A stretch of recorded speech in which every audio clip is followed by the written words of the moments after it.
Olá, pessoal. Aula 21. Estamos terminando a análise no domínio fasorial. O que nós vamos fazer hoje? Nós vamos falar um pouquinho de impedância e vamos entrar na resolução do circuito no domínio fasorial. Vamos lá? Então, vamos lá. Hoje nós terminamos Hoje, o que é que nós vamos fazer? Falar um pouco de admitância, aliás, ao contrário, muito de impedância, um pouco de admitância. E com esses dois conceitos, nós vamos começar a resolver circuitos no domínio fasorial. Eu botei domínio fasorial porque eu não quis escrever no domínio da frequência, né? Em que essa trajetória até podia pular, né?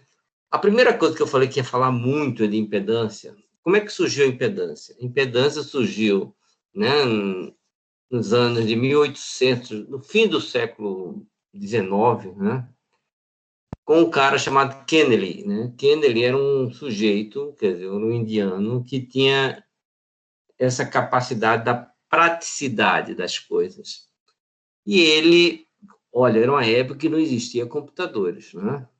Então, toda solução de um sistema que tivesse mais que dois elementos armazenadores de energia davam equações diferenciais de ordens elevadíssimas para serem resolvidas. Então, o sonho dele era dizer assim, será que eu não posso resolver sistemas que tenham capacitores e indutores da mesma forma que eu resolvo sistemas resistivos?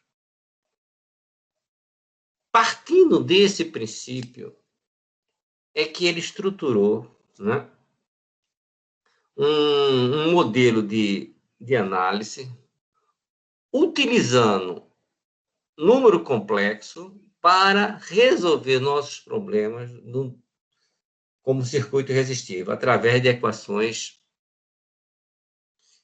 algébricas, né? Então, aqui, está escrito aqui, deixa eu pegar aqui meu. Em 1893, escreveu o artigo Impedance, foi publicado numa revista de engenharia, o I3E da época, né? E o objetivo do artigo era discutir números complexos, né, à luz de utilizar a lei de Ohm em circuito com indutores e capacitores, né? O pior de tudo, o melhor de tudo, eu digo o pior de tudo, olha que loucura. O melhor de tudo que isso deu certo. Então, fazendo aquela pequena revisãozinha, aquela revisão inicial para a gente se lembrar de onde nós estamos, para onde é que nós vamos, né? Nós somos uns craques em resolver circuito no domínio do tempo. A gente sabe que esses circuitos mais complexos, para nós, um circuito complexo é um circuito regido por uma equação diferencial de segundo grau. A solução no domínio do tempo, né, requer a solução da equação diferencial não homogênea. Na sua solução não homogênea, a sua solução homogênea, que nós chamamos a solução homogênea e a resposta homogênea e a resposta particular, né? Muito bem. Na aula passada, nós vimos, né, que essa excitação senoidal, como a gente está trabalhando com circuito linear, né, nós vimos primeiro que uma excitação senoidal, qualquer senoide, ela é caracterizada por amplitude, fase e frequência. Nós definimos um novo ente chamado fasor, que representa a amplitude e fase do senoide. Nós sabemos que é uma propriedade do sinal senoidal, se o circuito é linear, se ele é excitado por uma frequência 10 Hz, a saída também terá 10 Hz. Se ele for excitado por uma combinação de senoide cuja frequência é 10 Hz, a saída, a combinação de senoide será também de 10 Hz. Muito bem, então essa frequência está lá. E o fasor me permite fazer o quê? Definir a amplitude e fase de cada elemento desse, de cada senoide dessa. Muito bem, isto era o domínio do tempo. Estado permanente, no estado permanente é qual? É o estado estacionário, onde a resposta transitória, que é a função da resposta da equação diferencial homogênea, tende para zero. né? Então, nós estamos interessados com esse método na solução de problemas que me deem a resposta permanente, né? A primeira coisa que a gente fez para entender esse domínio que a gente está chamando de domínio fasorial foi associar esse sinal senoidal a um sinal exponencial. Quem nos ajudou a fazer isso foi a identidade de Euler, que diz que cosseno de ômega t mais j seno de ômega t é igual a E elevado a j ômega t, né? Então, como o meu circuito é um circuito linear, eu posso usar superposição e dizer que eu alimentar um circuito com um sinal exponencial é a mesma coisa de eu alimentar o circuito com duas fontes, uma senoidal e uma função do seno e outra em função do cosseno, né? O somatório disso. Como eu só estou interessado na função cosseno, eu tirando o real da excitação exponencial, tenho a resposta senoidal. Que maravilha! Nós também vimos na aula passada que, deixa eu ver se está nessa página. Tá. Ó, que quando eu coloco elementos, vou voltar ao anterior que fica melhor para a gente conversar. Ó, eu quero agora, quer dizer, esse circuito que está no domínio, que está sendo excitado por uma onda senoidal, eu quero saber a relação de tensão e corrente quando essa excitação é um sinal exponencial. Olha que coisa fantástica. Se a corrente é J ômega t, quando ela passar pelo indutor, a tensão será L dI dt. Eu verifiquei, quando eu estou trabalhando com uma excitação exponencial, a derivada é convertida, corresponde a multiplicar o sinal por J ômega. Quando eu integro esse sinal senoidal, a integral, sendo a entrada exponencial, a integral corresponde ao dividir o sinal por 1 sobre J ômega. Então significa tensão derivada, então vai ficar J ômega L I, né? Corrente integral vai ficar aqui tá errado, né? V é 1 sobre C DI dt, né? Isso aqui a gente botou errado, né? Essa aqui eu vou botar até uma observação para eu poder ajeitar depois. Não? Então, muito bem. Então, eu vou... Ó, a gente vai... aqui já está certo, né? Então, vejam bem. Qual é a relação da tensão e corrente nesse sistema aqui? Se eu dividir módulo de V, que é o fasor V é J ômega t, por fasor I é J ômega t, eu vou ter R. Fazendo essa mesma divisão do fasor V, fazendo essa mesma divisão do fasor V pelo fasor I, eu vou ter J ômega L. Fazendo essa mesma divisão do fasor V pelo fasor I, eu vou ter 1 sobre J ômega L. Isso tudo eu vi na aula passada. Quer dizer, eu agora vou chamar essa relação, olha que coisa fantástica, do fasor ou do sinal de entrada no domínio fasorial pelo sinal de saída, ou o sinal de saída pelo sinal de entrada. Quando a excitação é exponencial, vou chamar essa relação de impedância. Então, impedância é a relação entre fasor tensão pelo fasor corrente. Olha que coisa fantástica, né? Impedância é a razão entre os fasores tensão e corrente, e ainda por cima é medida em ohms. E aí eu vou fazer um paralelo, eu já peguei no meu circuito que eu quero resolver, já trouxe a minha fonte, que era senoidal, virou exponencial, agora eu vou fazer um passo assim mais ousado. Eu vou trazer todos os elementos R, L e C, que eu sei definir nesse domínio que eu chamei domínio do tempo. Vou ver qual é a relação de tensão e corrente no domínio fasorial, no domínio onde V e I são fasores para eu trabalhar. Ó, peguei o domínio do tempo, V é igual a RI, lei de Ohm. Domínio da frequência, olha aqui. Domínio da frequência, V com I igual a R, né? V igual a RI. A razão entre os fasores, eu vou chamar de Z igual a R. O indutor, V igual a L dI dt. V, no domínio do fasorial, derivada é substituída por J ômega, se o sinal de excitação for exponencial. Então, fica V igual a J ômega L e a razão de V, do fasor V com fasor I, J ômega L. No capacitor, a integral, integrar quando a entrada é exponencial, é dividir o fasor por J ômega. Então, V é 1 sobre J ômega. Que barato! Então, estou chegando à conclusão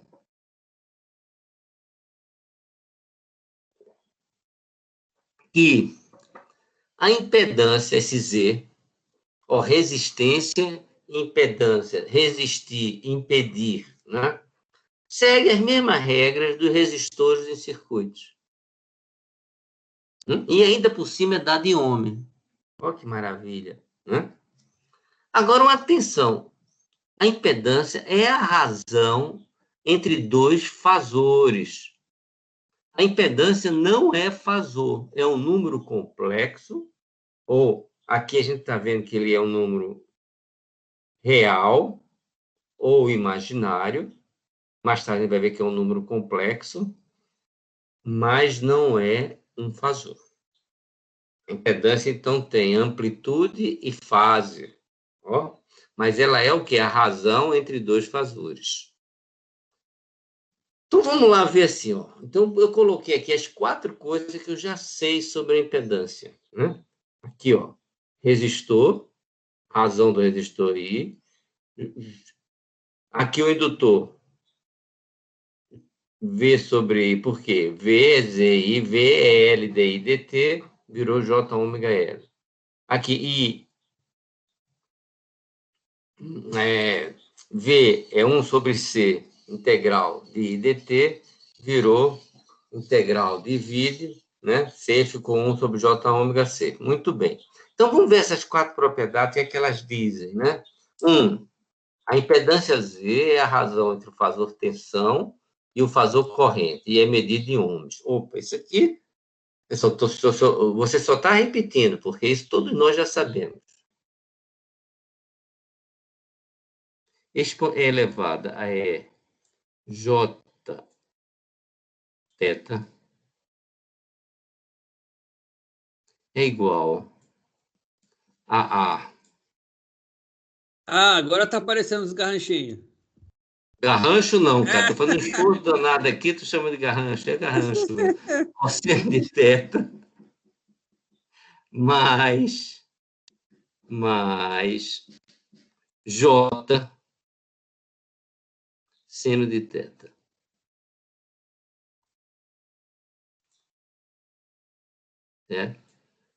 Isso aqui, a gente chama a forma exponencial ou a forma polar do número complexo, certo? O módulo é, quer dizer, eu tenho aqui Z igual a R mais J ômega L. Eu quero saber qual é o módulo disso. O módulo disso é raiz quadrada de R2 mais ômega L ao quadrado. Isso aqui é módulo. Né? E qual é a fase? Fase é a ar cuja tangente é seno sobre cosseno. Quem é o seno aqui? Seno ômega L. Quem é cosseno? R. Então, arco cuja tangente é ômega L sobre R. Apareceu para todo mundo? Apareceu sim. Sim, Então, sim. como que... Uhum. Tranquilo, então nós temos duas maneiras de representar essa impedância. A quarta observação que nós queremos fazer é que a impedância varia com a frequência, diferentemente da resistência. Ó, a resistência, eu estou trabalhando no circuito resistivo, só tem um tipo de elemento, o resistor. E o resistor, a gente sabe, dependendo da composição do material que ele faz, né, da estrutura atômica dele, ele vai se opor mais ou menos à passagem de elétrons. Daí vem a resistência. Agora a gente botou um outro elemento que armazena energia. A princípio, esse elemento não que ele não dissipa energia. No resistor, essa oposição à passagem do elétron, quer dizer, o elétron faz uma força para passar por ele, então ele gasta energia, dissipa energia em forma de calor.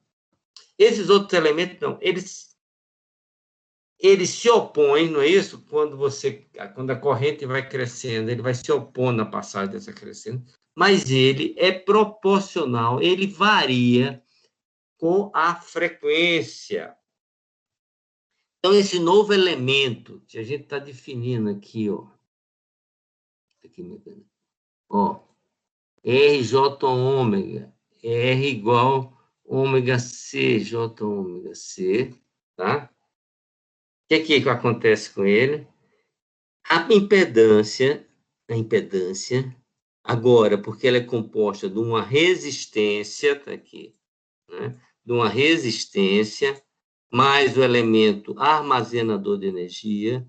Esse armazenador de energia, que também vai oferecer uma oposição à passagem da corrente, ou da tensão. Vamos falar da corrente. Uma oposição da passagem da corrente varia, fundamentalmente, grande diferença. Um dissipa energia, você não pode recuperar. Esse elemento que você pode recuperar energia, ele varia com a frequência.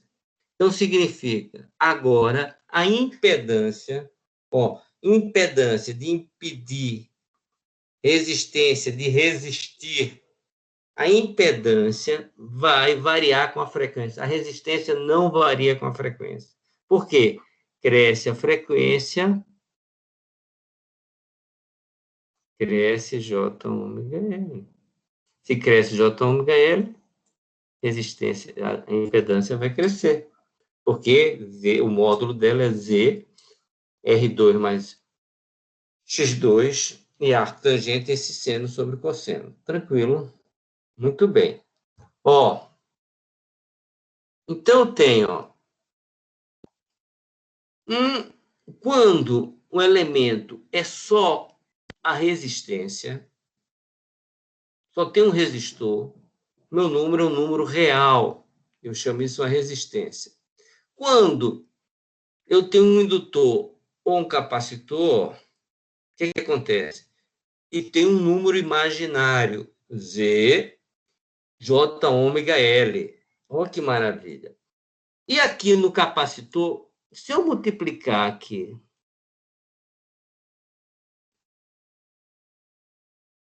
vamos multiplicar aqui por J e J? Vamos.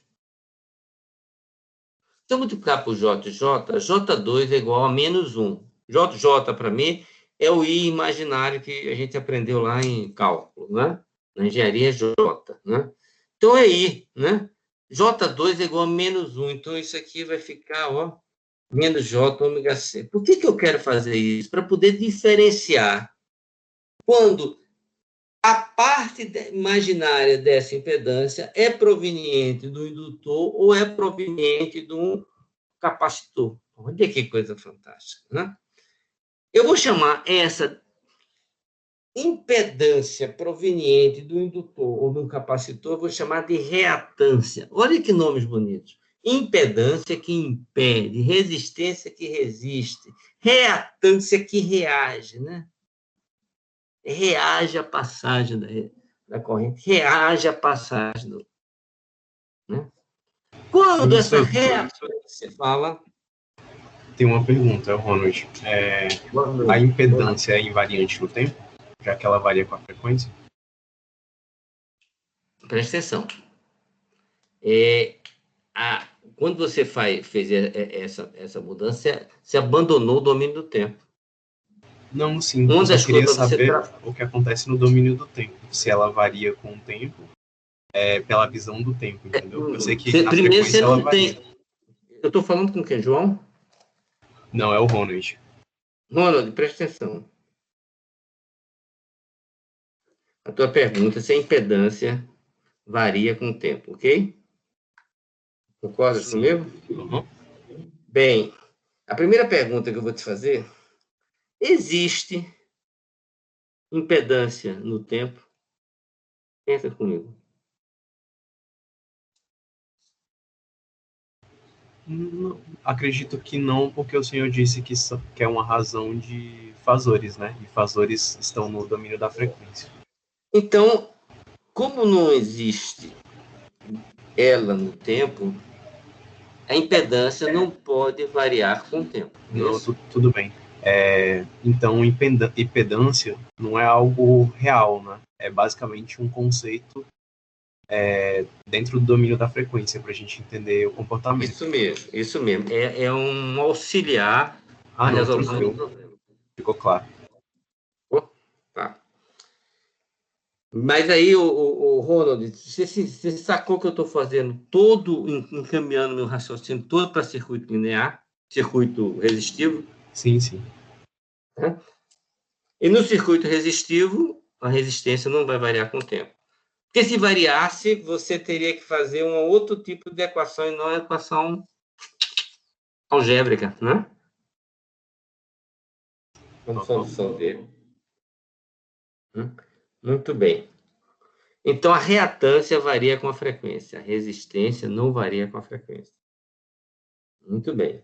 Como eu quis diferenciar quando essa reatância é proveniente do indutor ou quando ela é proveniente do resistor, né? Olha que coisa interessante. Quando ela é proveniente do indutor, ela é positiva. Quando ela é proveniente de um capacitor, ela é negativa. Então, eu posso saber se o circuito é indutivo, porque a reatância é indutiva, ou o circuito é reativo, porque a reatância é negativa. Tá claro isso? A gente vai trabalhar mais isso, né? Então, vamos... Agora, eu vou querer plotar impedância em função de frequência. A reatância em função da frequência. A única variável que está aparecendo para mim agora, Ronald, é frequência. Porque eu mudei a minha referência, a minha variável.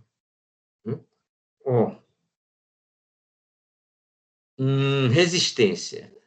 Se eu pedir para você traçar a variação do resistor em relação à frequência, você vai me traçar uma reta. Agora, se eu pedir para o indutor que ele varie com o comportamento da impedância, da reatância, porque ele só tem ele, com relação à frequência, você vai me dizer, olha que coisa fantástica. Para a frequência zero, ZL é zero. Então, ele se comporta como um curto-circuito. Para frequências muito altas, tendendo a infinito, ele se comporta como circuito aberto, não é isso? Então, tem aqui, para ômega igual a zero, ZL é igual a zero. Para ômega igual a infinito, ZL tende para infinito. Então, o comportamento dele é linear, é uma reta XL igual a ômega L. E para o capacitor? Eu já sei que o capacitor é o dual do indutor, mas eu quero fazer. Para a frequência zero, o capacitor se comporta como circuito aberto. Para a frequência infinita, o capacitor vai se comportar como um circuito, um curto-circuito. Se eu pedir para você plotar isso, ó, x de C é igual a 1 sobre ômega C. Tranquilo até agora? Estevão, você está em aula? Tô sim, Tranquilo, Estevão, até agora? tranquilo. Olha que coisa legal, Estevão, que vai acontecer agora. Né? E daqui a pouco eu te chamo novamente para ver se você achou tão legal quanto eu. O que eu sei até agora é que as impedâncias de elementos individuais, um R sozinho, um indutor sozinho, um capacitor sozinho, são dados por Z igual a R, porque é a razão do vetor V com fasor V com fasor I. Z igual a J ômega L, porque é a razão do fasor V com fasor I. E V, capacitor é menos J ômega C. Então, se o elemento está sozinho, a impedância ou é um número real ou é um número imaginário. Tranquilo? Agora imagine, para circuitos que eu aprendi, que são regidos por equação diferencial de primeiro e segundo grau, são o circuito RL, RC e RLC. Como é que são essas impedâncias? Nesse primeiro caso, vai ser R mais J ômega L. Nesse segundo caso, vai ser R menos J ômega L. E nesse terceiro caso, vai ser R mais, abre parênteses, J ômega L menos 1 sobre J ômega C. Isso? R mais J ômega L, R mais J1 sobre J ômega C, e R, Z igual a R mais J ômega L. Número complexo, né? Era essa e essa. Então, somando essa com essa, deu ômega L menos 1 sobre ômega C. Conclusão. As impedâncias de circuitos de primeira ordem, de segunda ordem, são um número complexo dessa forma retangular. Então eu posso dizer, para circuito RL, RC e RLC, a impedância é complexa. Olha que maravilha! Impedância complexa, quer dizer, a razão entre o fasor VI vai me dar R mais J ômega L. A razão entre o fasor V e I vai me dar R menos J ômega L. Menos J ômega C, desculpa. Então, eu tenho resistência mais J reatância, resistência menos J reatância. Que barato. Eu vou fazer... O que é que eu já posso... O que é que eu já sei sobre reatância? Primeiro, ela faz parte do termo da componente imaginária da impedância. Não é isso? Segundo, ela varia com a frequência. Né? Varia com a frequência. Terceiro, quando o seu circuito é indutivo, a reatância,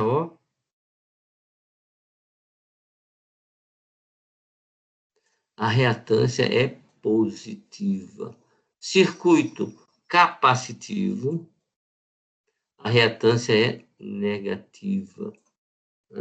Quando a reatância é indutiva, o X é positivo. Está aqui, 3.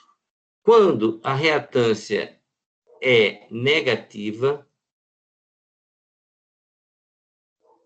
ela é capacitiva. Né? Aqui, capacitor. Então, repetindo, reatância faz parte da componente imaginária da impedância, varia com a frequência, positiva é indutor, reativa é negativa, é capacitiva. E o circuito RLC? Olha que maravilha. Quem é essa impedância? É R mais J ômega L mais J ômega C. Muito bem. Vou colocar a parte imaginária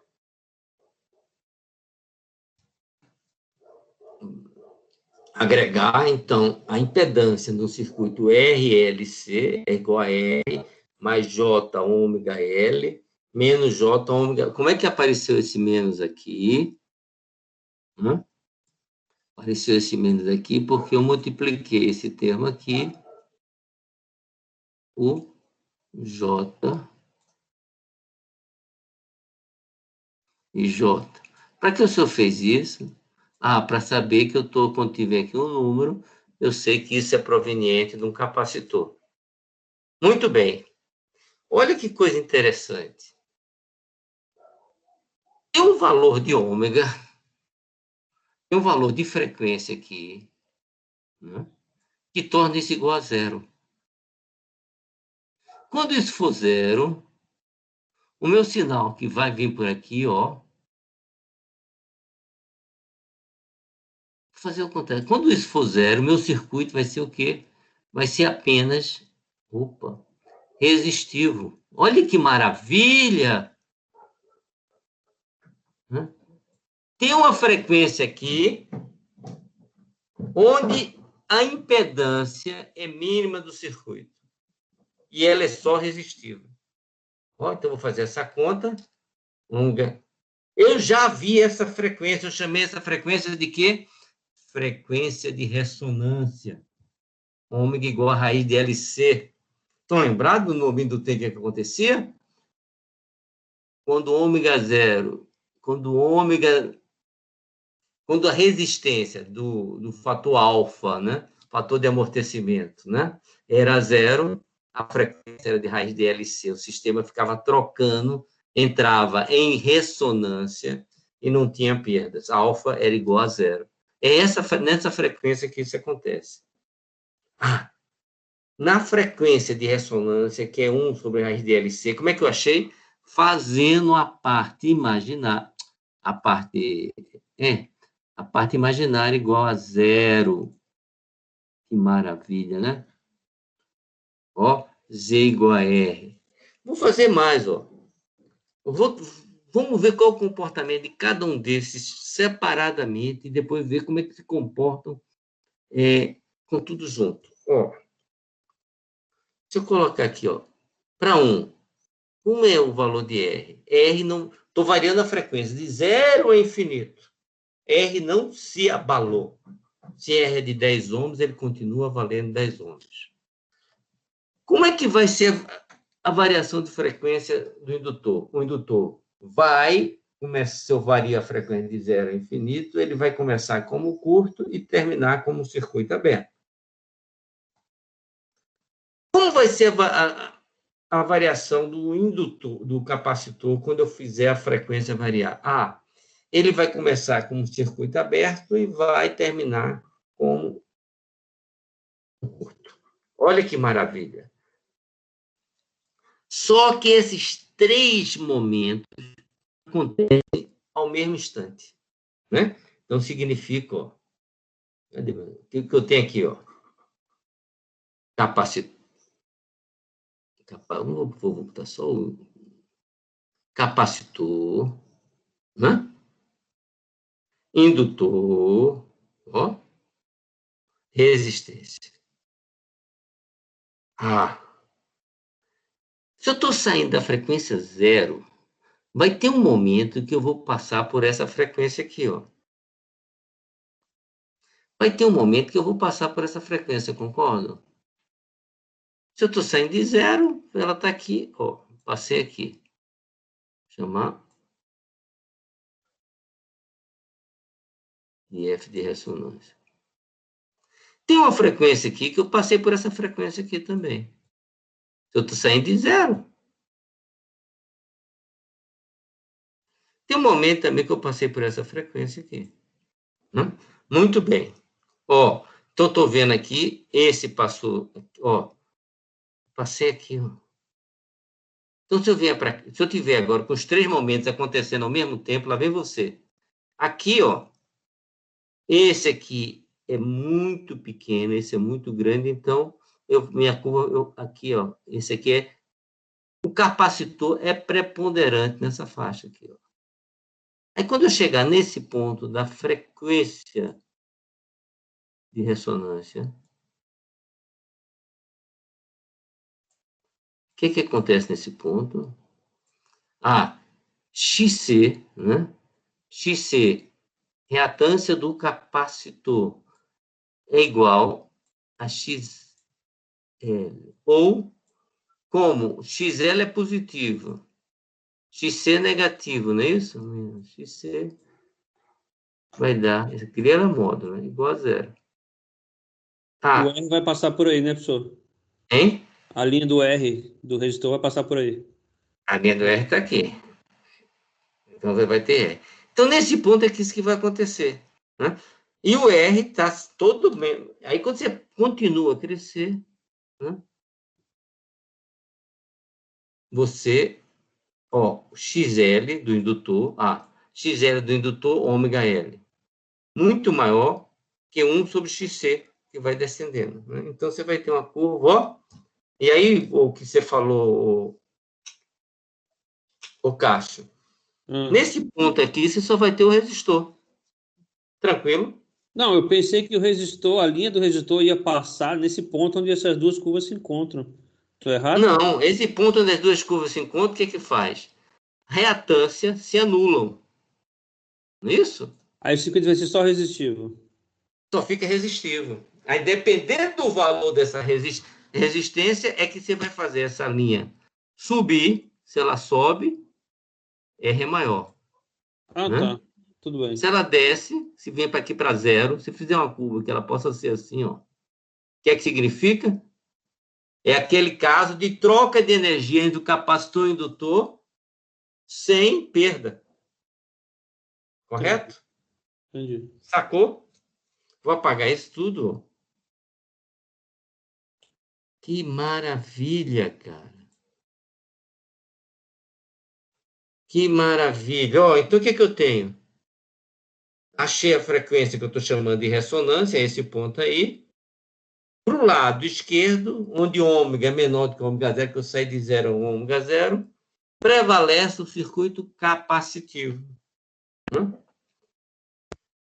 Quando o passo começa a crescer, vai prevalecer o circuito. Então, quer dizer, vamos inverter essa curva para vocês verem uma coisa legal? Olha que maravilha! Eu acabei de fazer um filtro passa-faixa. Por quê? A frequência menor do que 1 aqui, porque está normalizado, prevalece o quê? A reatância, a dificuldade do sinal passar, promovido pelo capacitor. Se eu passo para essa faixa aqui, prevalece a dificuldade do sinal passar, promovida por quem? Pelo indutor.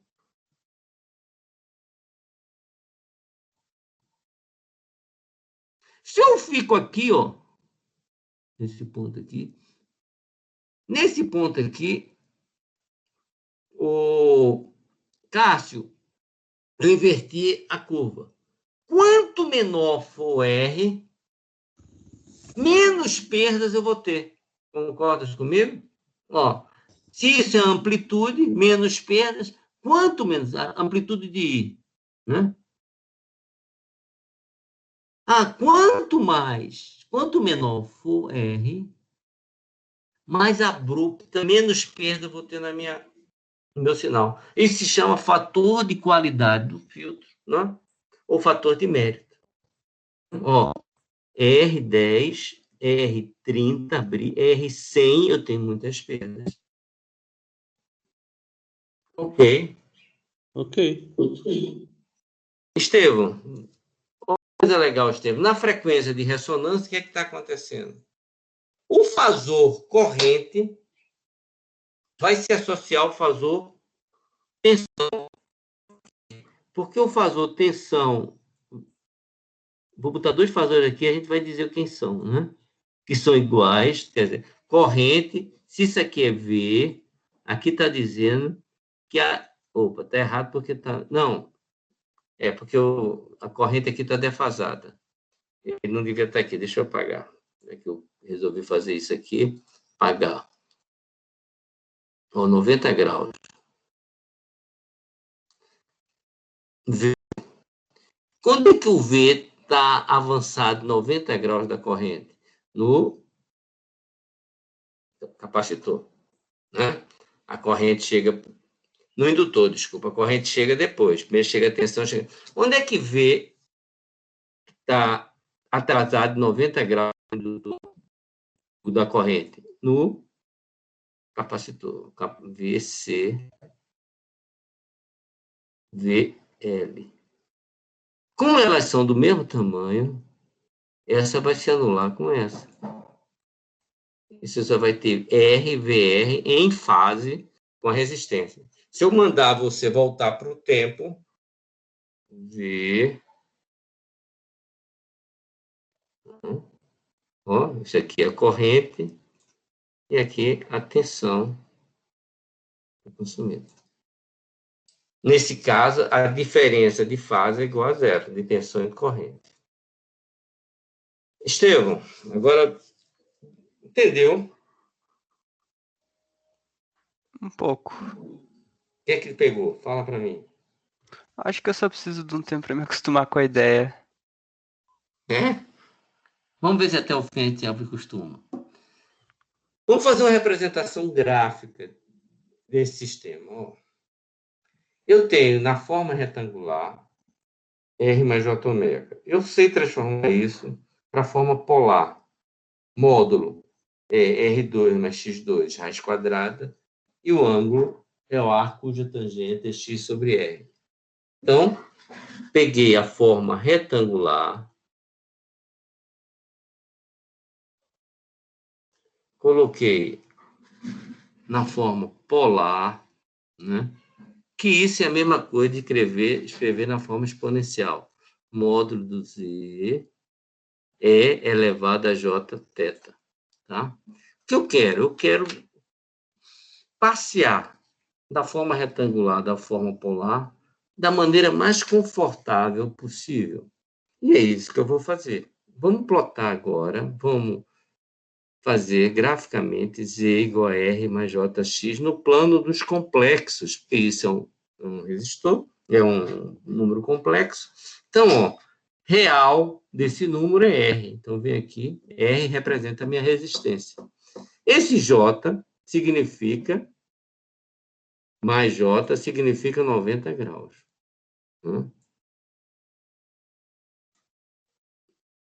Então, vem aqui, mais J. Olha que coisa interessante. Onde é que está a minha impedância? Minha impedância aqui, Z. Ah, então eu tenho módulo de Z. Olha que barato. Eu tenho módulo de Z. E esse ângulo, eu chamei θ, φ, depois a gente conserta. Módulo de Z, Jθ. Então aqui eu tenho as duas representações. A representação retangular e a representação polar, né? Eu ainda posso associar isso ao que eu chamo de triângulo da impedância, de impedância. Vamos pegar essa reatância. Em vez de colocar aqui, eu vou colocar aqui, ó. Né? O que vai acontecer? Né? Ó, reatância.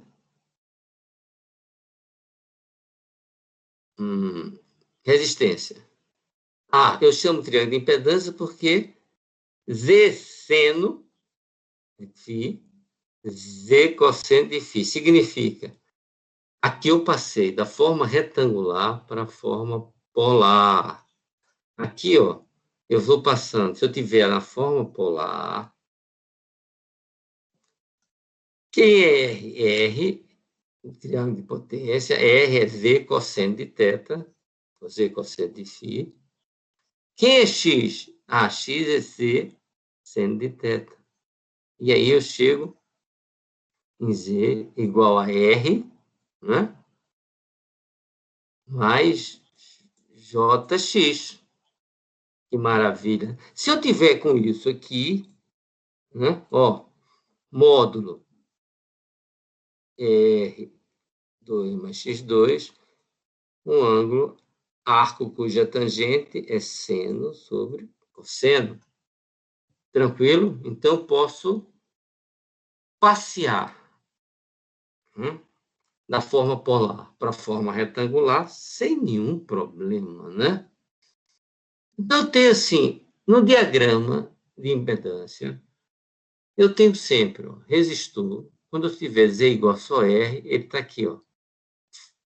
A impedância não tem fase. Quando eu tiver J ômega L, eu sei que ele está defasado por causa desse J aqui. Esse J significa 90 graus. Ele está aqui, ó. Reatância indutiva. Se ela for capacitiva, olha que barato.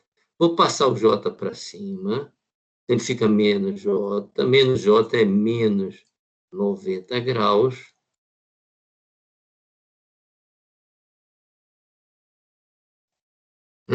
Então, ele está aqui. Olha que coisa interessante. Tudo se passa no semiplano esquerdo do plano complexo.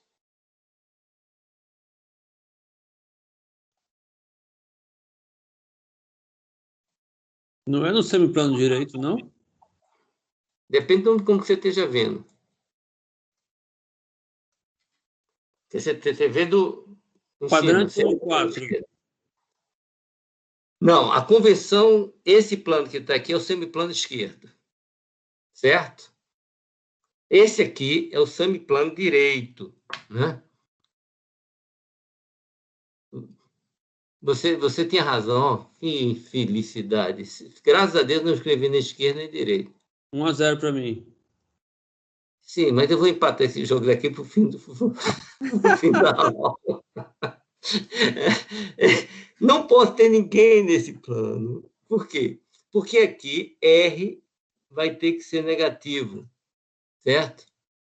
Com R negativo, o circuito não é um circuito passivo. A gente entra na fase dos circuitos ativos. E isso aqui é assunto para a eletrônica. Chama isso. Né? Circuitos ativos. Por quê? Se R for menor do que zero, R negativo, ele vai, em vez de dissipar, gerar energia. Né? Se você tiver um circuito também com fontes dependentes, você consegue fazer isso, né? Muito bem. O que eu fiz aqui? Tá, vamos embora. Esse quadro é um resumo do que a gente viu até agora. Ó, relações entre tensões de corrente dos elementos passivos, RLC. Resistência, unidade de Ohm, é real. Na forma retangular é R, na forma polar é R, o módulo é R. Reatância capacitiva, unidade Ohm também, ele é imaginário negativo, é 1 sobre J ômega C, módulo XC, a fase de menos 90, o módulo é 1 sobre ômega C. Reatância indutiva, unidade também é Ohm, é um imaginário positivo, a forma retangular é J ômega L, a forma polar XL é igual ao módulo de XL, o ângulo de mais 90 graus. O módulo ômega L. O que é legal é quando você tem impedância V, que é a composição da parte resistiva com a parte reativa. Também é dado em ohms. Ele é complexo. Aqui está a forma retangular dele. A forma polar, forma retangular, a forma polar e o seu módulo. Então, esse quadro é uma dádiva, porque agora você já sabe como se comporta. Um indutor sozinho, um capacitor sozinho, um resistor sozinho, ou a combinação de RLC. Ok? A gente vai fazer aqui um diagrama de impedância do circuito RLC, o diagrama fasorial. Eu quero um segundo aqui, tem que abrir a porta.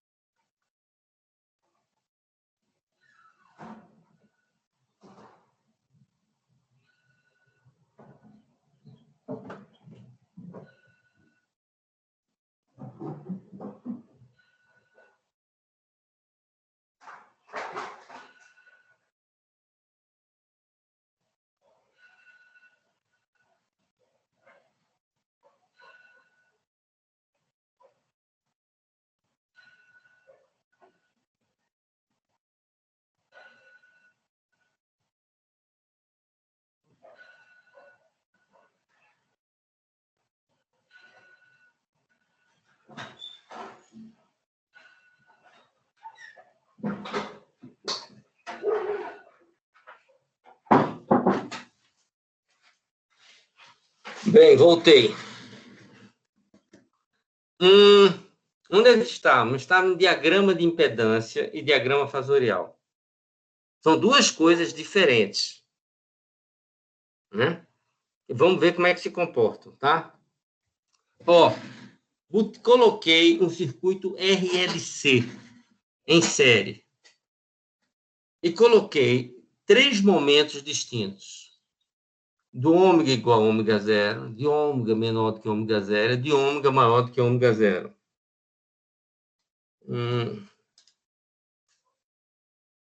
Ronald. Sim, professor. Ronald, olha que coisa interessante. Se eu começasse por esse aqui, Ronald, vou botar essa figura aqui e vou te pedir ajuda aqui isso aqui. Nesse aqui, na frequência de ressonância, como é que seria o diagrama de impedância dele? Teria a parte reativa? Teria componente proveniente do capacitor, vamos dizer assim. Acho que iriam se cancelar, né? O capacitor. Se cancelar, não é isso? Então, você teria aqui, ó, só um... Aqui, que na verdade valeria só R, não é isso? Concorda comigo? Porque a parte referente ao J-ômega-L, que está aqui, é igualzinha que está aqui, de menos J-ômega-L. Não é isso? Concorda comigo? Não é, J já está ali, aqui é ômega-L, e aqui é ômega-C, que vai se anular, né? Então, eu acho que você já entendeu. O que eu vou fazer três momentos, deixa eu apagar aqui. 3 momentos antes da frequência de ressonância, na frequência de ressonância e depois da frequência de ressonância. Antes da frequência de ressonância, antes dela, quem é que vai prevalecer? O circuito vai ser indutivo. Então, você tem aqui o resistor, vou colocar aqui o XL, indutivo, e vou colocar aqui, eu disse indutivo, antes da frequência de ressonância, falei besteira, né? Antes da frequência de ressonância, um ômega aqui, ó, muito grande, né? Muito pequeno, então isso aqui é muito grande, né?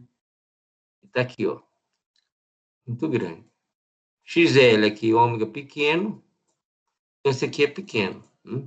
Então esse circuito vai ser capacitivo. Né? Onde vai estar a tua vetor impedância? Em ômega igual a ômega zero, os dois vetores vão ser iguais. Ó. XL e XC vai ser igual, então Z vai ser igual a R. Quando eu passar para cima da frequência de ressonância, vai prevalecer agora sim o indutor. Né? O indutor vai ser maior que o XC, então a impedância vai estar. Aí eu olho para cá, ó, aqui, impedância indutiva, aqui, impedância capacitiva, eu vou escrever, e aqui, impedância resistiva. Tranquilo, né? E se eu quiser agora fazer o diagrama fasorial? Vou apagar, que está muito sujo. Diagrama fasorial. Vou escrever o mesmo circuito e botar os fasores, né? Fasor V1,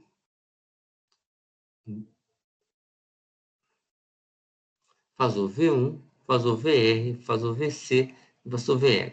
Né? Vou pegar uma referência. Ó, porque lá eu não tinha, aqui eu vou pegar uma referência. Vou tomar a corrente, o fasor corrente como referência. E vou dizer que a fase... O que me interessa? Sempre é razão entre... Se eu pegar o fasor corrente como referência, eu vou ter a tensão defasada do fasor, o fasor tensão defasado do corrente, entre mais 90 e menos 90. Por exemplo, se meu circuito, nesse caso, ele for somente, né? Corrente está aqui. A tensão, quando passa no capacitor, quem chega primeiro? Chega primeiro a corrente, então a tensão né? Mas aqui é para ômega menor do que zero, né? Para ômega menor do que zero, então ele vai estar para cá, né? E a outra vai estar para cá, né?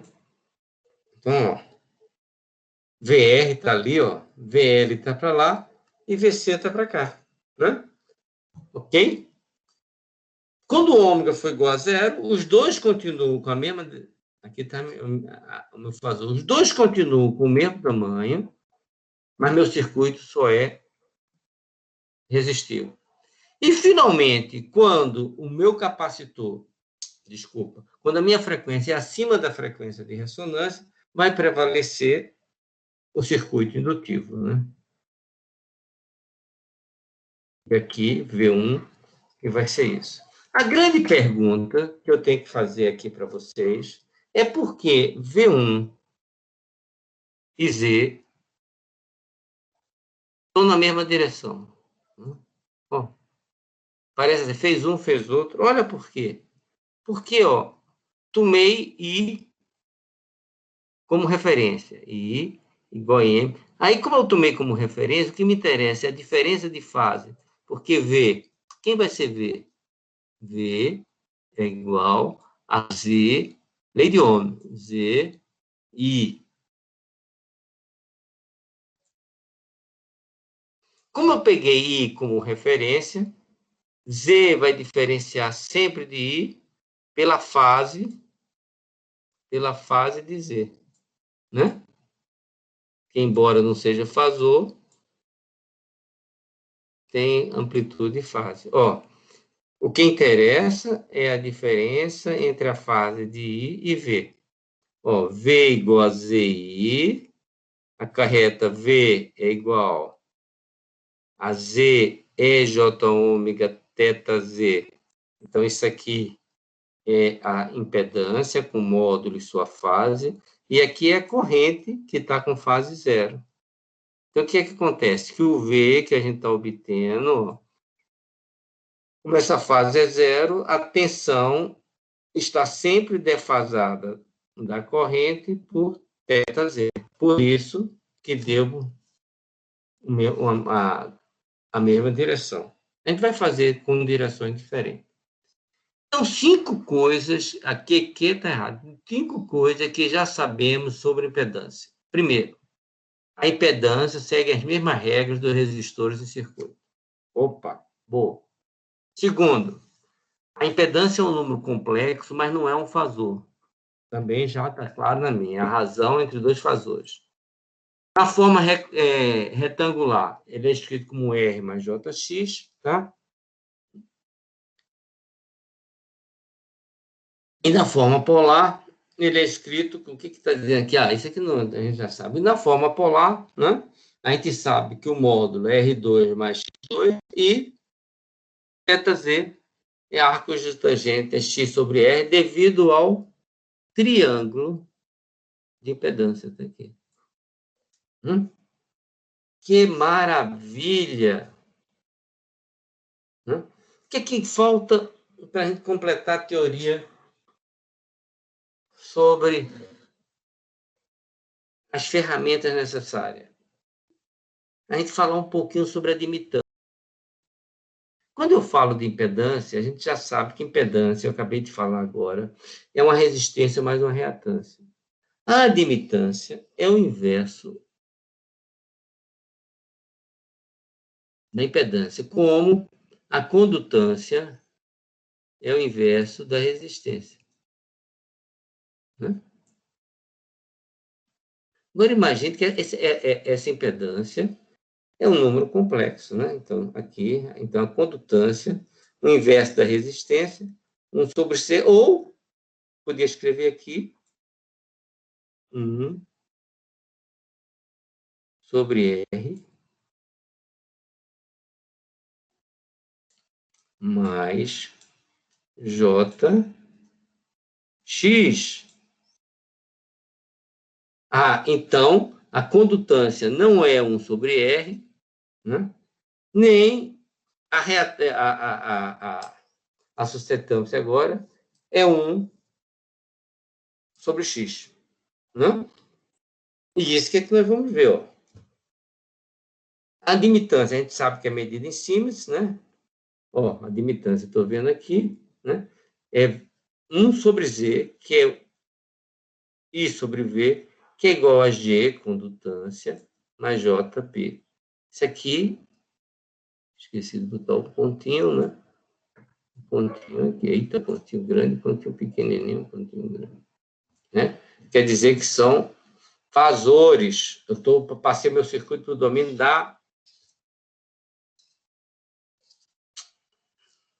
o domínio fasorial. Esse circuito aqui está no domínio do tempo. Né? Eu tenho que passar para o domínio fasorial. Né? Então, vamos relacionar condutância com resistência e susceptância com reatância. Ó, admitância complexa. A admitância complexa vai ser o inverso da impedância complexa. Que legal. Então, a admitância complexa é o inverso da resistência complexa. Como é que eu vou dividir complexo, né? Então, se eu multiplicar por R menos X e dividir por R menos X, eu não altero o valor e acho que R menos JX é igual a R2 mais X2. Olha que coisa fantástica. Eu posso escrever, então, que a minha admitância, que é a condutância mais a susceptância, é igual a, vou separar, né, a um real aqui, ó, R mais R2, que vai ser o quê? Vai ser G. E X sobre R2 mais X2 vai ser P. Né? Vou escrever aqui.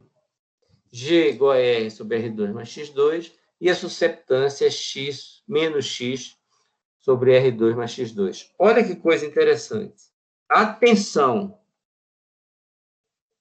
Importante. RG, X e B não são recíprocos, diferentemente da resistência. Tranquilo? Dada a impedância, como é que eu acho a condutância?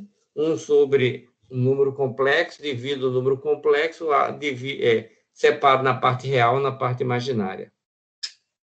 Ok? Vamos lá. Fazer um exemplo disso. Dada a impedância de entrada do circuito, eu quero calcular a susceptância. Eu tenho impedância 4 mais 3J. Eu já estou dizendo que esse circuito é um circuito que indutivo, porque eu sei mais J. Né? Pode ter capacitor dentro? Pode, mas a resultante, a reatância indutiva, foi maior do que a reatância capacitiva.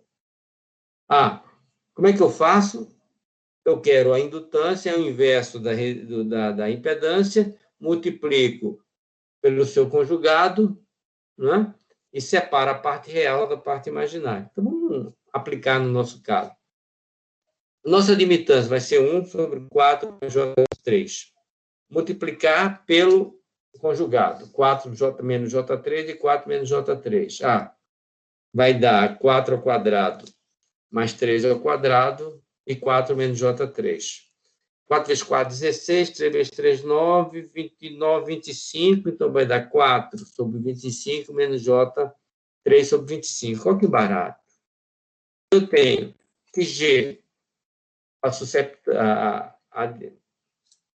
a condutância, é 4 sobre 25 e a susceptância é menos 3 sobre 25.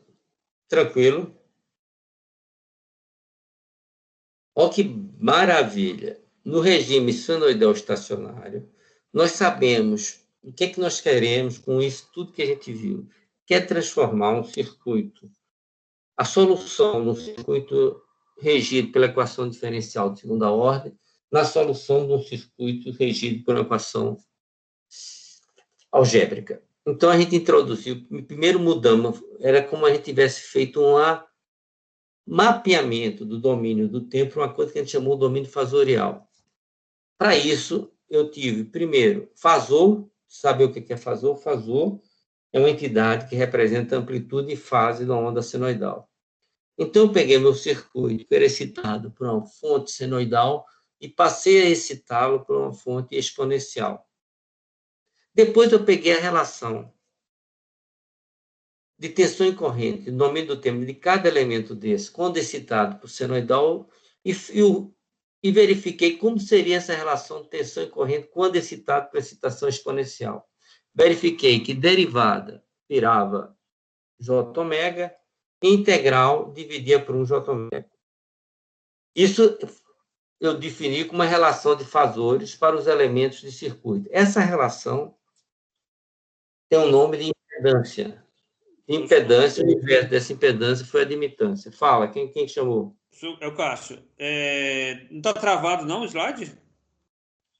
Não, eu falei tudo no slide só, que está escrito regime senoidal estacionário. Só está só citando as coisas, né? Estou fazendo um resumo para ver se você... Ó, tá 1-0 para você, agora que é minha vez. Como é que você resolve um circuito no domínio fasorial? Aqui está faltando fasor. Como é que você faz? Eu te dou um problema, como é que você resolve? Vamos lá, Cássio. Primeira coisa que você vai fazer, o que é? Tchan. É ver se ele é indutivo ou capacitivo? Não, a primeira coisa que você vai fazer, você vai pegar o teu circuito e colocar ele no domínio da frequência, tá? Isso. Então você vai transformar a sua onda senoidal, você vai achar o que dela? O fasor correspondente, tá? Isso. Vai pegar L, C e R, né? Transformar tudo em impedância. Põe no exercício aí, professor. Hein? Põe no slide aí para me acompanhar também. Não, isso é sua resposta. Eu vou empatar o jogo agora. Você está ganhando 1-0. L, você vai transformar um indutor num resistor, entre aspas, né? Então, L vira J, ômega, L. O capacitor você vai transformar, entre aspas, no resistor. Vai ficar 1 sobre J, ômega, C. E o resistor é um resistor. Então, aí você tem um sistema, um circuito no domínio fasorial. E aí você resolve por lei de Kirchhoff, lei de Ohm, e os teoremas de redes, análise nodal e análise de malha. Entendeu? Entendi. Ou não? Entendi. Se você entendeu, eu posso passar. No regime permanente, no regime fasorial, fica valendo tudo que eu vi até agora. Olha que maravilha! Se vocês se saíram bem nas 3 primeiras provas, essa aqui vocês vão nadar de braçada. Porque eu só estou interessado na resposta permanente. Quando o sinal é senoidal. Então, vou resolver meu circuito. Se eu souber fazer essa transformação, que você disse para mim como é que eu fazia, você já sabe tudo. Porque vale análise nodal, vale análise de laço, vale circuito com fontes dependentes, vale todos os teoremas de redes que a gente aprendeu. Tudo isso você pode aplicar agora, quando você faz a transformação de circuito de segunda ordem para circuito fasorial. E sabe o que a gente vai fazer agora, Cássio? Vamos resolver circuitos no domínio fasorial. A partir de agora, eu vou fazer 2 ou 3 problemas, postular 2 ou 3 problemas e pedir da solução desses 2 ou 3 problemas postulados. E na quarta-feira, vocês vão me dizer como é que vocês estão indo, porque essa lista, esse teste de avaliação, ele é tão importante que eu só vou cobrá-lo na próxima quarta-feira. Vocês vão ter quase 2 semanas para resolver. Olha lá. Vamos começar. Você quer fazer esse problema comigo? Vamos embora. Considere o circuito RLC excitado por uma tensão senoidal. Cadê a tensão senoidal? Deixa eu pegar aqui meu mouse. Aqui. É um seno que está entrando. Quer a corrente IT no estado estacionário. Eu quero que você resolva o meio de fasor. Então, essa corrente está passando aqui. O que é que você vai fazer? Vai transformar. Passo 1. Você vai transformar esse circuito que está no domínio do tempo. Ô, Ronald, ó aqui, circuito domínio do tempo. Você vai pegar e transformar no domínio da frequência. Então, você vai ter V. O que é que você precisa? V vai ser o fasor V. Quem é esse fasor V? Quem é o módulo? 311. Em cá, está certo? Quem é a fase? 0. Qual é a frequência que está trabalhando aqui? Você vai precisar. 377. 377. Boa? Então, ó, esse aqui já foi. A frequência já foi, ok. Ok. Vamos transformar um indutor. ZL. Está aqui, ZL. ZL. ZL igual a quê? A J, ômega. Não vou escrever, J377, ômega, L.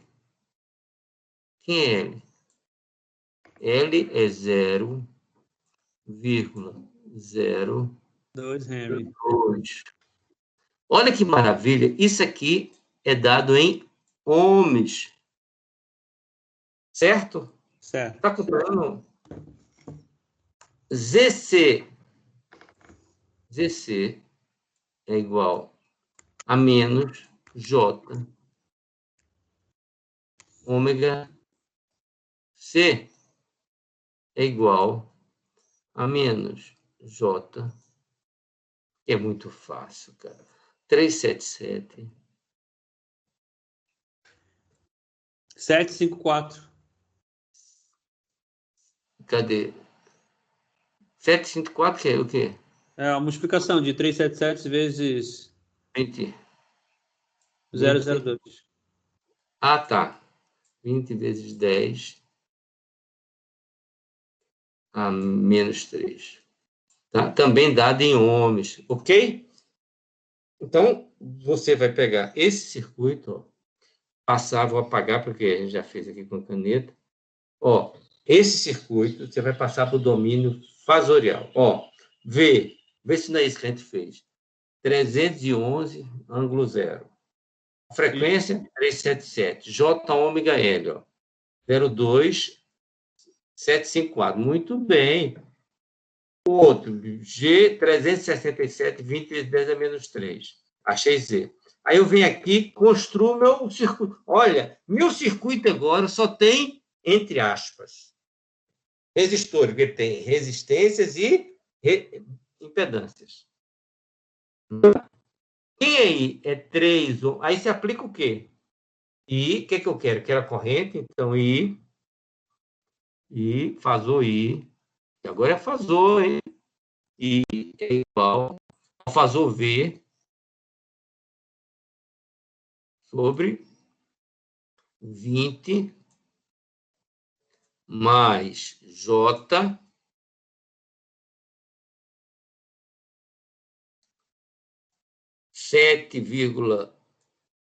esse 7 é danado. 7,54 menos 0,136. Tudo isso,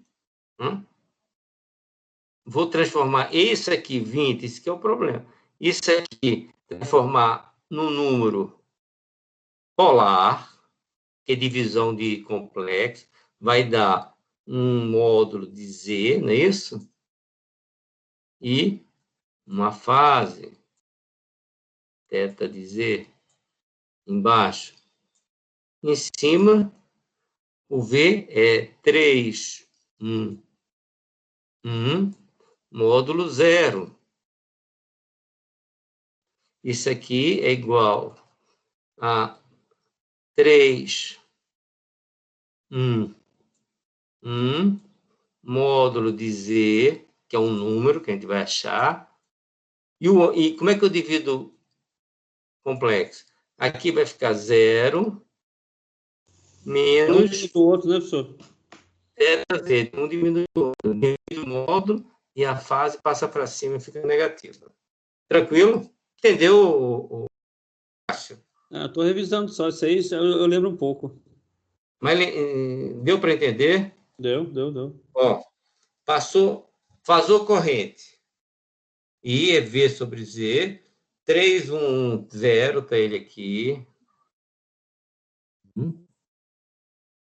Impedância 20 mais J 754 menos 0,1326, tá? O que é que eu vou fazer? Vou fazer essa conta. Aqui eu achei o módulo. Como é que eu acho o módulo? O módulo aqui é 20 ao quadrado mais 7,41 ao quadrado.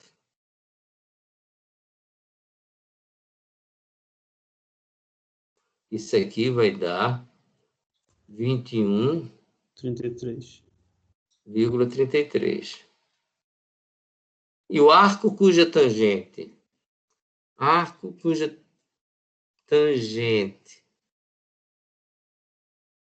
for quem? 7,41 sobre 20.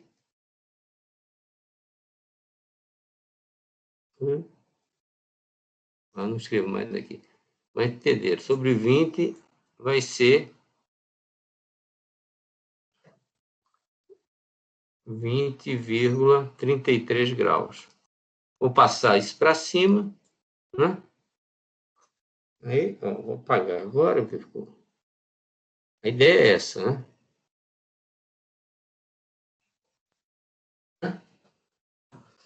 Menos 20,33 e aquele 31 dividido por 21. Mas isso aí não terminou, porque isso aqui está no domínio fasorial. Agora eu vou passar para o domínio do tempo. Quem vai ser I de T? I de T vai ser igual a 14,58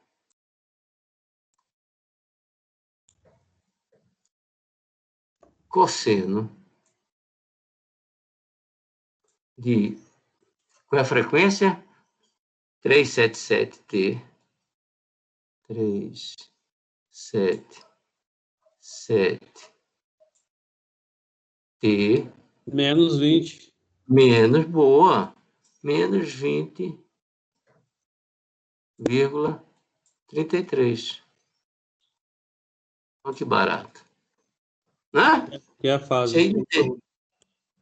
Né? Aí se eu passar aqui, 14,8 menos 20 de T. Vamos pagar tudo que está.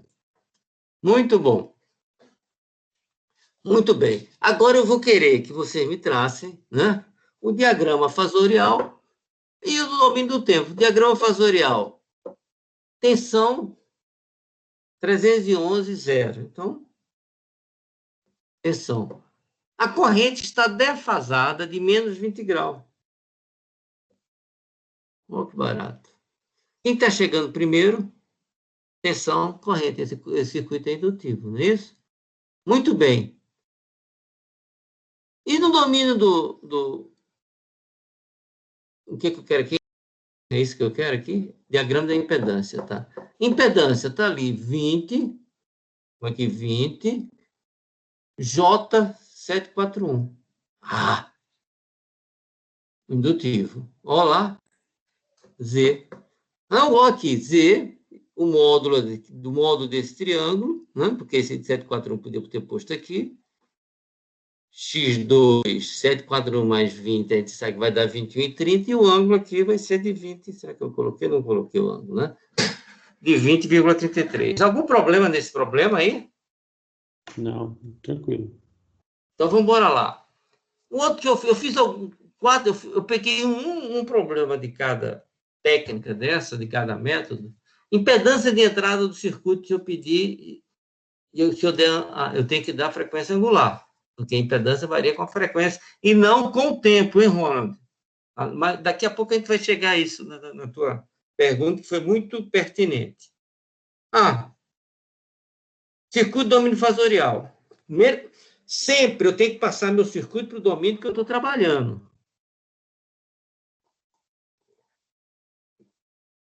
Ó, vou chamar Z1, Z2, Z3. Ó. Quem que vai ser Z1? Z1 é 20 mais J ômega C. Substituir pelos seus valores, achei 20 menos J 50. Quem é Z2? Z2 só tem um capacitor. Menos J 25. Quem é Z3? É 50 mais J 10 vezes 2. Então, tem aqui o circuito. Atenção, e eu posso agora utilizar o quê? Se fosse um circuito resistível, eu quisesse a resistência de entrada, né?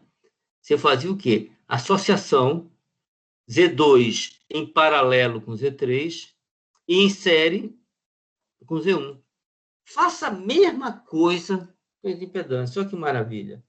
Z2 em paralelo com Z3 e em série com Z1. Qual o problema disso?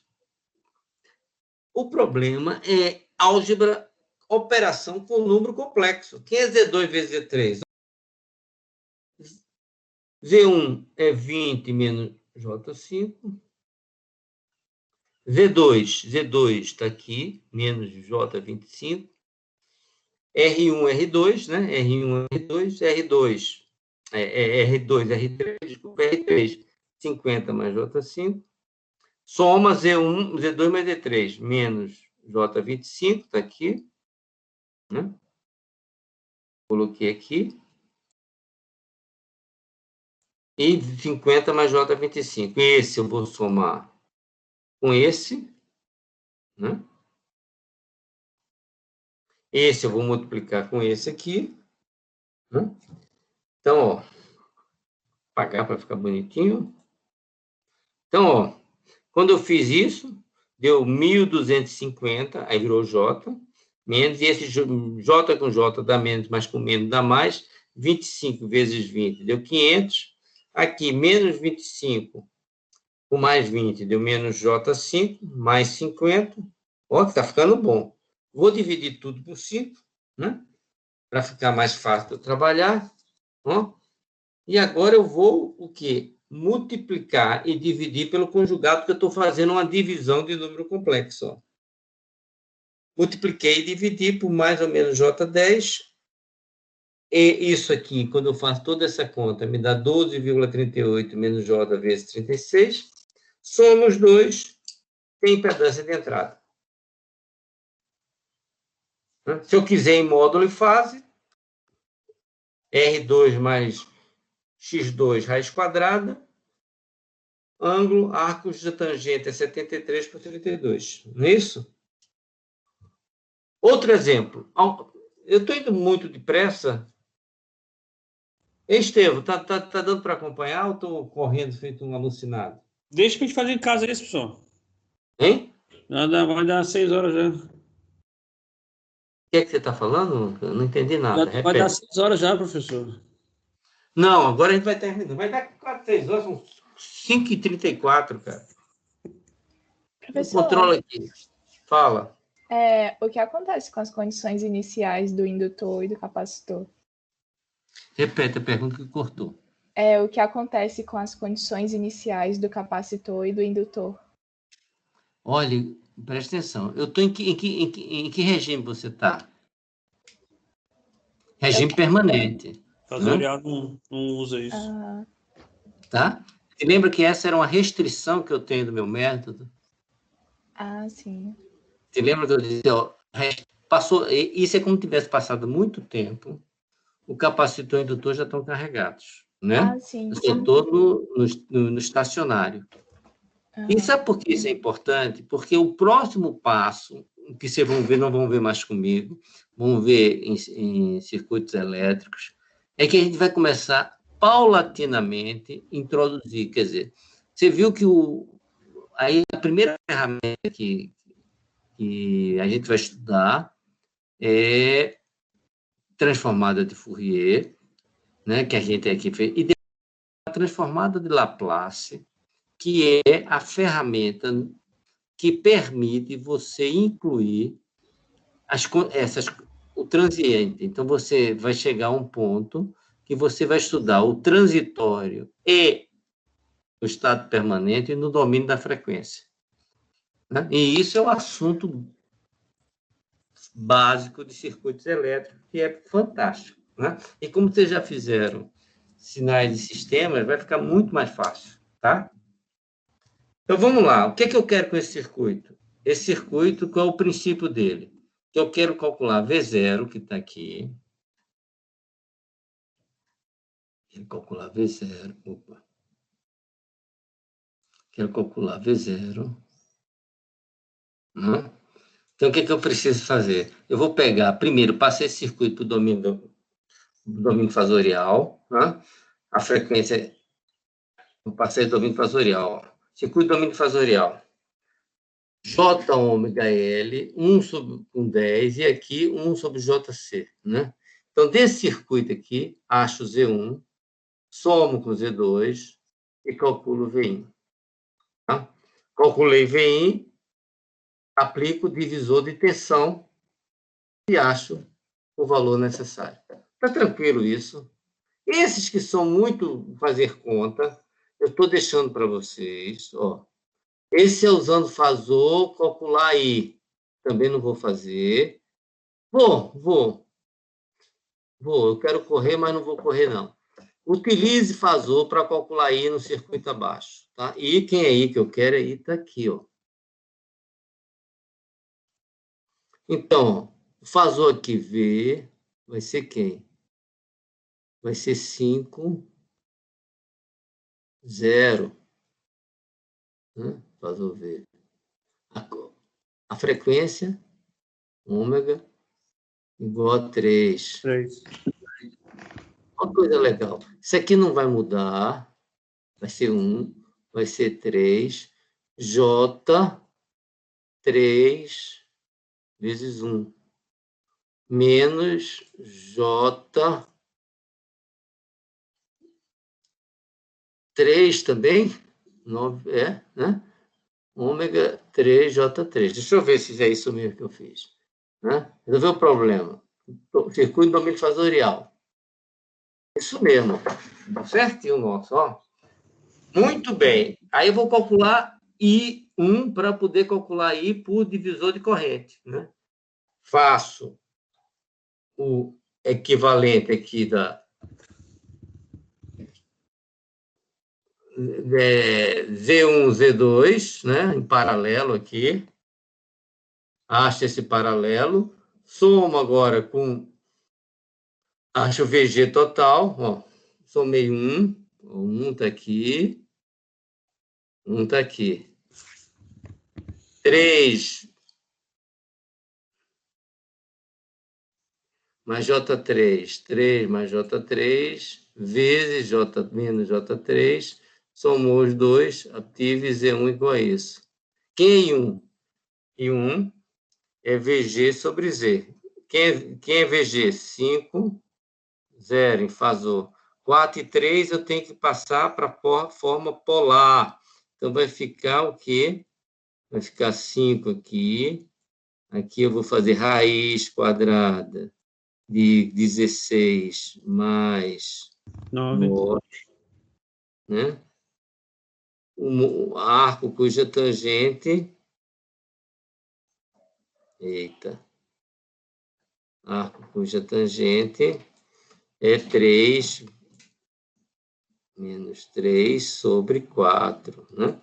E aí eu tenho o valor de vida. Então, vamos apagar e fazer o que deve estar feito aí. Né? Ó, 16 mais 9 vai fazer menos 3 sobre 4. Ó, esse ângulo aqui vai passar para cima, né? Vai ficar mais 36, e 5 por 5 vai dar 1. Né? Ó que barato, né? Ó, agora eu vou aplicar divisor de corrente, né? Se achar I, né? Divisor de corrente, eu quero esse I aqui. Né? esse fasor I aqui. Então, é essa impedância, 3 mais 3J, sobre a soma das duas, vezes I. Né?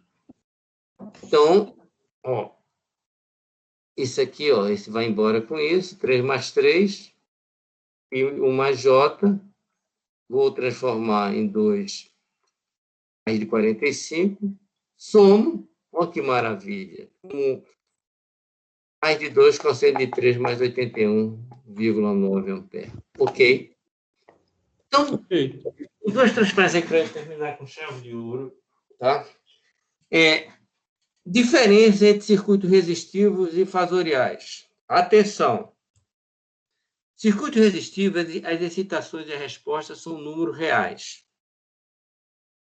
Circuitos fasoriais, as excitações e respostas são exponenciais complexas.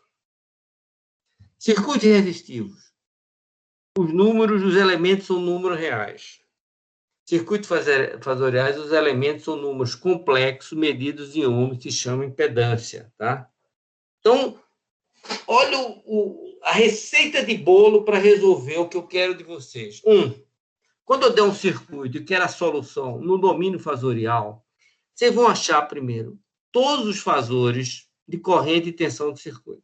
2, substituir os elementos passivos pela sua respectiva impedância. Capacitor 1 sobre J ômega C, indutor J ômega L.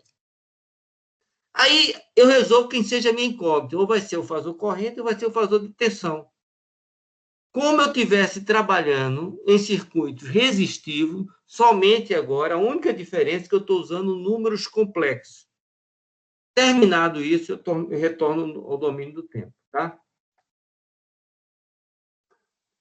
Ronald, atenção, muita atenção. Análise fasorial. Como é que eu distingo análise fasorial? Domínio do tempo e domínio fasorial. As grandezas no domínio fasorial, estou nesse 2 aqui. Importantíssimo, vou ler novamente. Para usar a análise fasorial corretamente, é importante fazer a distinção entre o domínio do tempo e o domínio fasorial. Grandezas no domínio fasorial estão relacionadas às grandezas no tempo, mas não são iguais. Eu esqueço o tempo. Quando eu faço essa transformação, o que tinha que vir do tempo já veio. As expressões no domínio do tempo não aparece nenhum J, não tem J no domínio do tempo. No domínio fasorial não aparece nenhum T. Ok? Não vou fazer esse problema. Aqui tem vários problemas. Esse aqui eu ia fazer, mas o tempo já não muito exíguo, mas vou deixar todo ele. Por que eu quero terminar isso? Eu quero mostrar aqui alguma coisa aqui. E a partir de aqui, tem um problema de cada coisa. Malha. Não, esse eu quero fazer. Tem vários problemas assim, de malha, de análise nodal, né? De outro de fase. Esse aqui eu quero fazer, que é muito legal. Eu quero o diagrama fasorial desse circuito, o RLC. A primeira coisa, a primeira solução, é escrever todos os fasores dele. A minha incógnita aí é VS, né? Eu boto o diagrama fasorial e encontro VS. Aí você escreveu, VS é igual a VR, igualzinho você faz vai dar uma direção aqui, né? Uma direção. Então, VS é igual VS menos VR, menos VL, menos VC igual a zero. Ou VS igual a VR mais VL mais VC. Aí você vai passar os fasores para o domínio, você quer trabalhar no domínio fasorial. Então, quem é VR? É R fasor I. Quem é VL? J ômega L fasor I. Quem é VC? É 1 sobre J ômega C fasor I. Aí você vem aqui, R vale 4, L vale 15,92, C vale 1.326 microfarad. Você vem aqui e substitui. Então, você ficou tudo em função do fasor I. Agora, como você tem o I você vai pegar como referência, né? Ou você quer achar VS. O I como referência vai ser uma amplitude e uma fase. Essa fase eu peguei de referência e posso botar como 0. Aí vou traçar. Fasor VR. Nesse fasor I que é referência. Fasor VR. VR vai estar em fase, ó. Vamos colocar uma mãozinha aqui. VR vai estar em fase com I. Então, é 4, fasor I. Olha que maravilha. Fasor VL. VL, essa conta que quando você substituiu, deu... Eu botei lá. Essa conta, quando você substituiu, deu J6 e 1. J. Então, está defasado de 90 graus. Vem aqui, coloco VL. Quem é VL? VL é J6I, né? J é 90, 6, e I é 1, e IM 0. Então, pega IM 0. Eita, tá aqui, ó.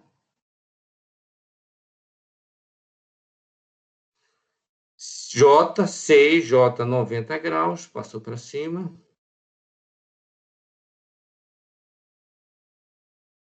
Certo? Muito bem. VC, menos J, menos 90, 2, IM, né? Então, vem aqui para baixo. Olha que maravilha. Meu circuito eu quero achar o fasor V. V quem é? VR mais VL mais VC. Ó, VS está aqui, ó. Eu vou somar tudo isso aqui. Esse VL, VC é negativo, então vem para cima, ó. VL menos VC. E aqui vai dar VS. Que vai ser quem? Vai ser o módulo, vai ser 45 raiz de 2 vezes IM. 45, 4 raiz de 2 vezes IM, e o ângulo vai ser 45. Tranquilo. O seguinte que eu deixei para fazer em casa, eu tenho a fase de todos os fasores. Então, não é necessário eu pegar uma referência. Barato, né? Fazer em casa, com análise nodal, está todo feito também. E para terminar, olha como é que a gente faz. Antes, eu fazia início, circuito em estado estacionário, pegava aqui, aí passava isso, resposta forçada, né, com ação diferencial, né? Aí eu ensaiava um sinal que eu queria, podia ser uma combinação linear de senoides, né? E chegava para a resposta senoidal. O que é que eu estou fazendo agora no domínio fasorial? Ó, eu pego o circuito estado estacionário, crio o circuito do domínio fasorial. Uso Z, V e I. Quando eu faço isso, esse circuito no domínio fasorial é regido por equação algébrica. Eu aplico análise nodal, tudo que eu sei, porque isso aqui é como fosse, vou escrever aqui, fosse um circuito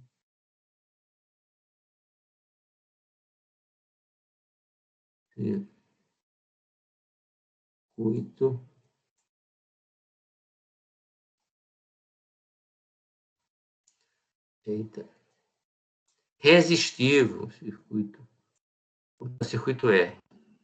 Aí eu acho que a resposta fasorial vale lei de Ohm, vale análise nodal, vale análise de malha, vale teorema de Devenant, vale teorema de Norton, vale superposição, vale máxima transferência de potência. Vale tudo. Acha a resposta fasorial. Achando a resposta fasorial, o fasor me dá amplitude e fase da senoide, a resposta sempre é A, né? Cosseno ou seno de ômega t menos θ. A e θ são fornecidos pela resposta fasorial. Gente, super simples, não é não? Bem, pessoal, só falta me despedir. Terminamos circuitos no domínio fasorial. Todo o arcabouço que nós vimos durante o curso é válido para resposta em estado permanente quando a excitação é senoidal, ok?